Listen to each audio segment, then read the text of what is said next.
we'll see if Conor's going to come back or not. You know, we've been talking about it for a while.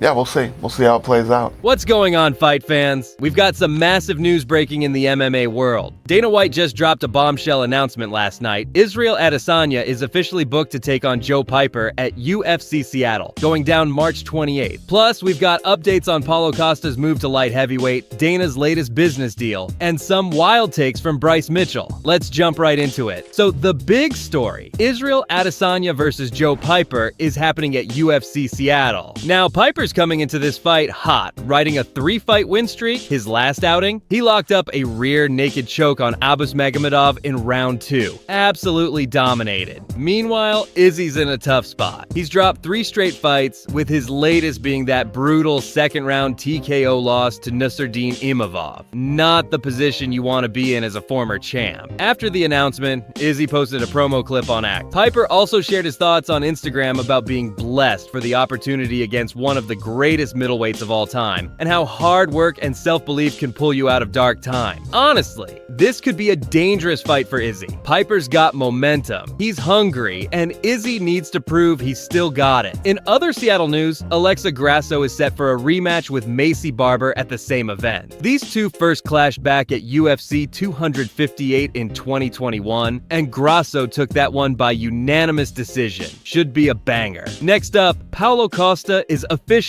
making the jump to light heavyweight. He'll be facing Azamat Murzakanov at UFC 327 on April 11th. Costa posted about his bulking season and unlimited secret juice on Instagram. When a fan commented about him making weight at light heavyweight, Paulo fired back, reminding everyone that he's never missed weight. Dana White also announced that the UFC Apex has been officially renamed to the Meta Apex. Dana explained that the home of the Contender Series, Fight Nights, Zuffa Boxing, and UFC BJJ is now called the Meta Apex, after securing a 5-year deal with Meta. What's up, everybody? Happy 2026.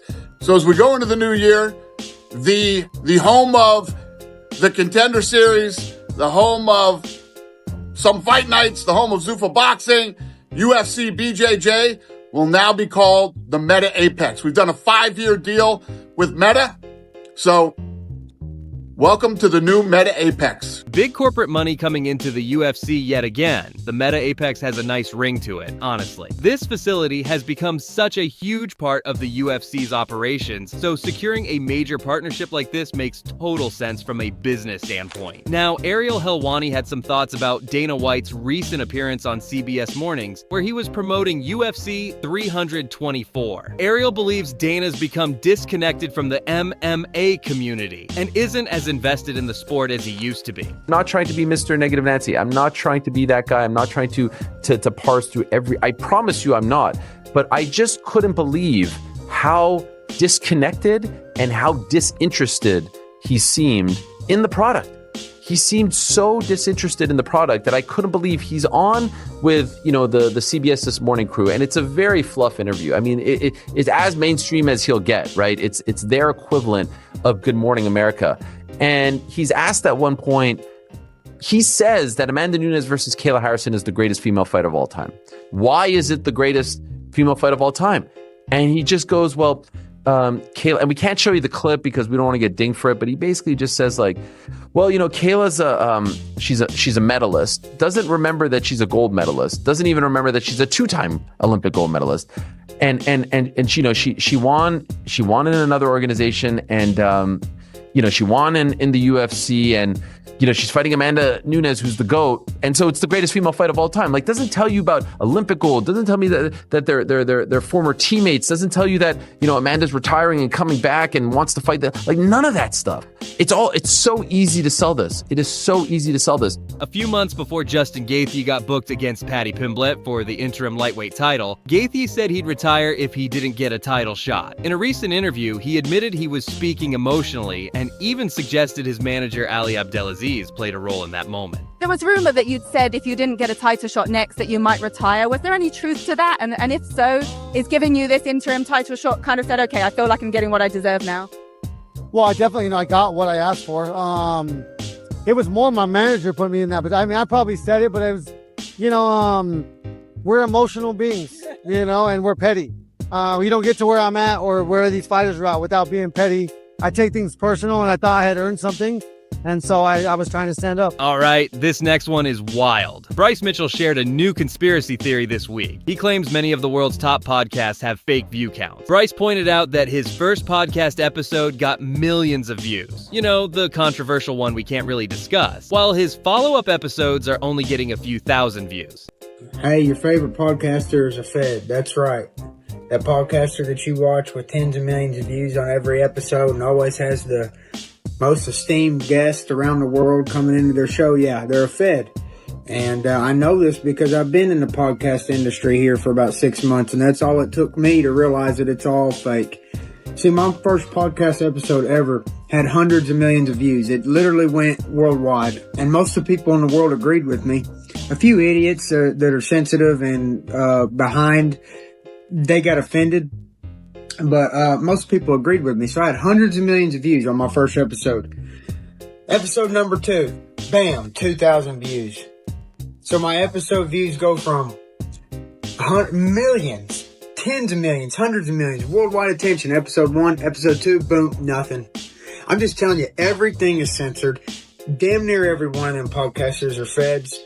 And just want to let you know, you can't censor 100 million people with shotguns. You can't censor 100 million people with rifles. We will be heard.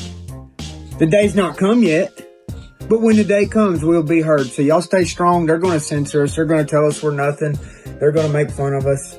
Remember, we'll be heard on that day, okay? So y'all take care. God bless you. Yuri Prochazka isn't happy that his win over Khalil Roundtree is being called a comeback even though it won Comeback of the Year. Yuri said he watched the fight back and disagrees with the label. He explained that he controlled his opponent the entire fight, and even when Roundtree was successful with his techniques, Yuri controlled the distance, rhythm, and precision. He believes it's time to step up and show what he's really capable of. Yuri's got a point. He was never really out of that fight. Dude's a warrior. Meanwhile, Dricus Du Plessis is back in the gym and recently posted some fresh sparring footage. He doesn't have a fight scheduled at the moment. He's coming off that unanimous decision loss to Khamzat Chimaev, where he lost the middleweight belt.